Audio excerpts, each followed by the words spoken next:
welcome the President of the United States of America, the Honorable Joseph R. Biden Jr., and joining us virtually, the Honorable President of the United Arab Emirates, His Royal Highness Sheikh Mohammed bin Zayed Al Nahyan, the Prime Minister of the Republic of India, His Excellency Narendra Modi.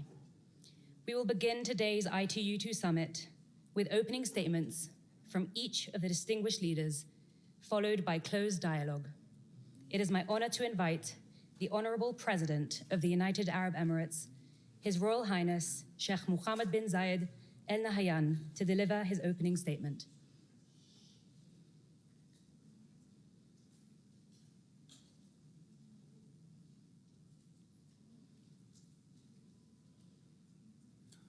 We can't hear him. We seem to be having a technical difficulty. Please bear with us. Your Excellency, Prime Minister of the State of Israel, Your Excellency, President of the United States of America, Your Excellency, Prime Minister of the Republic of India, greetings to you all. Let me begin by thanking the State of Israel for hosting this first I2U2 Leaders Summit. I also thank the leadership of the United States and India for their participation in the summit and their continued support for the success of the group's work at all levels. This summit is a clear evidence of the great opportunity for cooperation between countries and economies with shared values and goals centered around peace, tolerance, and prosperity. Our country do not share geographical borders, yet they converge in their pursuit for peace and their joint action to achieve well-being and prosperity. We in the UAE believe that economy offers the best way to achieve peace, security, and progress, especially when governments and people have the will and courage to build partnerships and face challenges. We also believe that only partnership can overcome today's conflicts and overlapping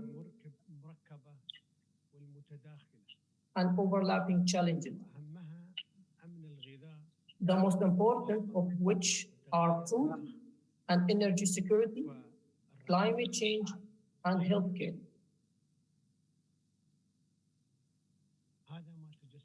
This is embodied in the first project of our quartet, which have focused on food, climate-smart agriculture, solar and wind energy, and energy storage.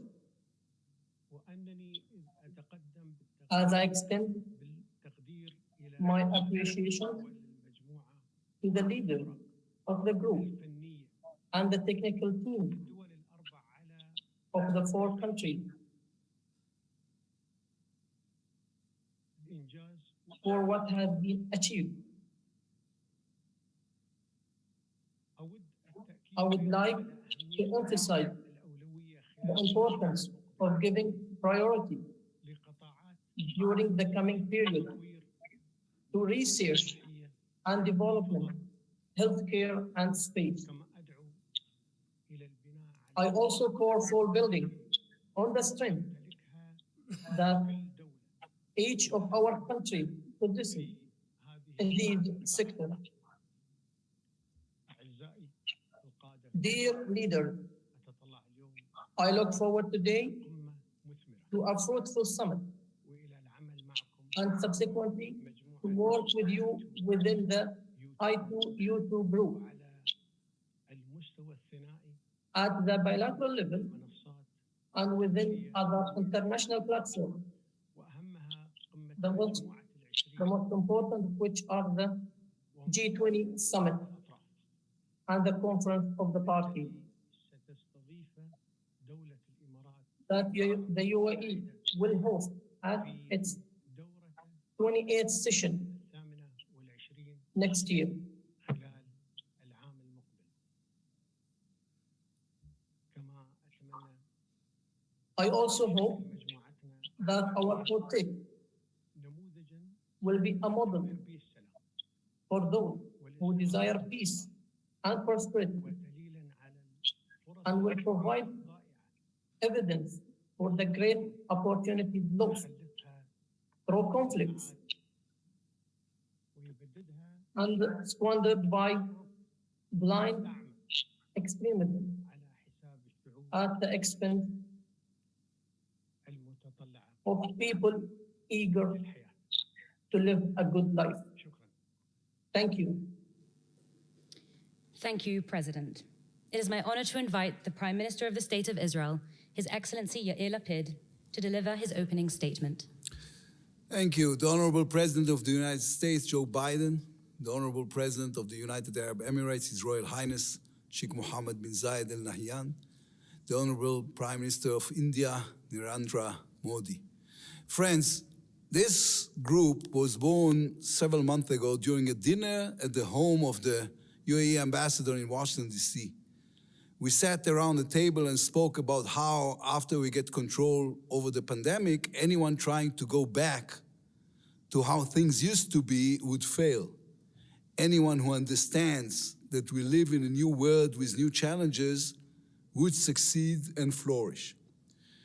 That dinner was on a Wednesday evening. A few days later, in what might be a world record in the field of international relations, my friend Dr. Jai Shankar, the Minister of External Affairs of India, was already in my office in Jerusalem. Tony Blinken and Sheikh Abdullah bin Zayed were on Zoom, and we held the first summit of this Quad, the I2U2 Forum.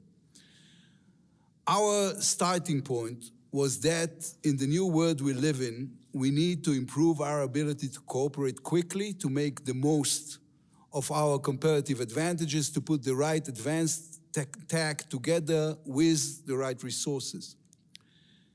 We need to think in new terms when it comes to energy, food security, and water tech, defense, and trade. Each one of our countries brings very different challenges and very different qualities to the table. But that is what makes our potential even greater. In the 21st century, challenges are local, but solutions are global. Let me give you two quick examples. The entire world is dealing with issues relating to food security. The combination of the climate crisis, the war in Europe, and the COVID-19 pandemic has created global food insecurity. Food security is going to be the main issue in Africa and Latin America and East Asia, and of course in the Middle East. An initiative like the Food Corridor between India and the UAE, which was put together by this group, is a clear example of a creative solution to a problem we are all facing. The fast transportation of food and preservation technologies, the ability to connect relative advantages together, this is the solution to the problem. Another example is the solar and wind energy storage project. In this case as well, the idea is to make the most of technological capabilities, some of which are still being developed, in order to deal with an energy market that is facing a serious crisis. Since the war in Ukraine broke out, each one of us has had to deal with the crisis on the local level. Its effects on cost of living has been immediate and dramatic. And of course, this has political implications.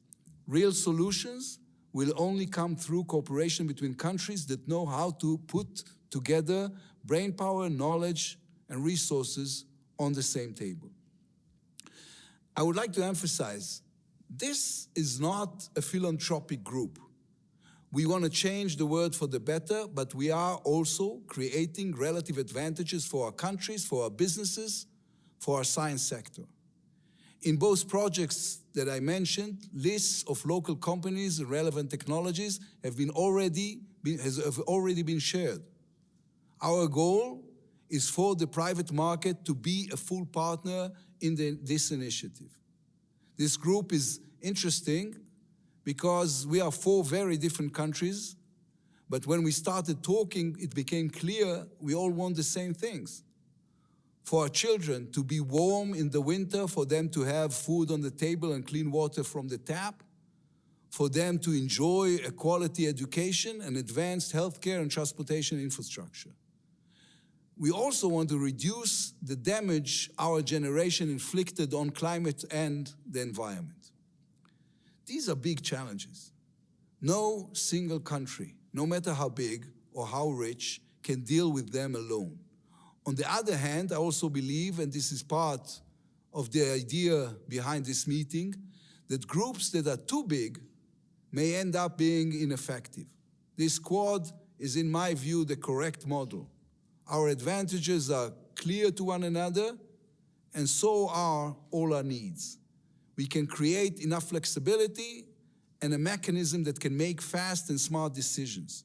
At the same time, we can always find ways to create ad hoc connections with countries that want to advance projects with us. The projects I mentioned are just the beginning. The list is ongoing. Our role as leaders is to push our teams as hard as possible to research the fields in which real change can be made, to examine new projects, to bring them to the table, to connect them with the scientific and business communities.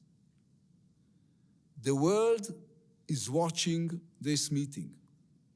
This shows that something special is happening here. A new kind of economic and regional cooperation that is more flexible and better adapted to the problems we face. The diplomatic and economic results that will emerge from this meeting will highlight our commitment to a new kind of cooperation. In this partnership, each country and each partner brings their own strength so that the whole is greater than the sum of its parts. This is just the beginning. Thank you. Thank you, Prime Minister. It is my honor to invite the President of the United States of America, the Honorable Joseph R. Biden, Jr., to deliver his opening statement. Thank you very much, Prime Minister Lapid, for convening this group for the first time at a leaders level. Prime Minister Modi, President Ben Zayed, thank you for the work you're doing, deepening the linkage and the muscle cooperation between critical partners in the Middle East and Indo-Pacific to deliver important, very important projects for all our peoples. The simple truth is this: the challenges we face in the world, our world in the 21st century, demand that we find new ways of working together. Whether it's accelerating climate crisis, dealing with the accelerating climate crisis, which is being felt here in the Middle East every single day, or growing food insecurity and volatile energy markets, made worse by Russia's brutal and unprovoked attack against its neighbor Ukraine. Or, as we've all experienced firsthand over the past 2 years, tackling the health security needs and economic fallout from a global pandemic. All these issues require cooperation and coordination, and none of us can mount a comprehensive response on our own. And the more we work together, the more we'll see the benefits multiply and grow to advance our shared commitment to peace, stability, and growing prosperity. They all go together. When our foreign ministers first got together in this format last October, I think we all immediately understood the potential to advance a common agenda. It's about demonstrating the importance of practical impacts of building Israel's normalization and economic integration, using these trusted partnerships to crack down on common challenges. Our nations represent some of the most innovative, technologically capable, and entrepreneurial people on the planet. At every step, we should be asking, what can we achieve together?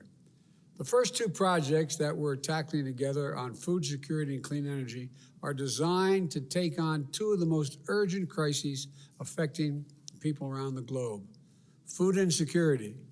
The UAE's investment to develop integrated agricultural parks across India with the support of the American and Israeli private sector experts has the potential to sustainably increase India's food yields in the region threefold in just 5 years. India is a major food producer in the world. Think of the beneficial impacts this will have on India's farmers and the people suffering from hunger and malnutrition in the region. Similarly, the United States has already funded a feasibility study for a hybrid renewable energy project in India, which will develop 300 megawatts of wind and solar capacity, as well as battery storage. With our four nations working together to unite our expertise and drive private sector investment, this is going to help India reach its climate and energy goal of 500 megawatts of non-fossil fuel capacity by 2030. Our challenge together is to deliver real results that people can feel in their everyday lives. Another key area where we can make big differences is in infrastructure. There's an enormous need around the world for infrastructure. Infrastructure done the right way, transparently, in partnership with the communities that are being served. Right now, there's a vacuum. So over the next few years, this group is going to work to identify new infrastructure projects that we can invest in and develop together. This meeting is just the first step, a chance to demonstrate the value of this new format for cooperation between our four nations. And I'm looking forward to staying closely connected and engaged at the leaders level as we build out the scope of the I2U2 and work together for everyone. We can do a great deal if we stick together. So I want to thank you all for having this, agreeing to proceed this way. I think we can do some great things. Thank you. Thank you, Mr. President. It is my honor to invite the Prime Minister of the Republic of India, His Excellency Narendra Modi, to deliver his opening statement.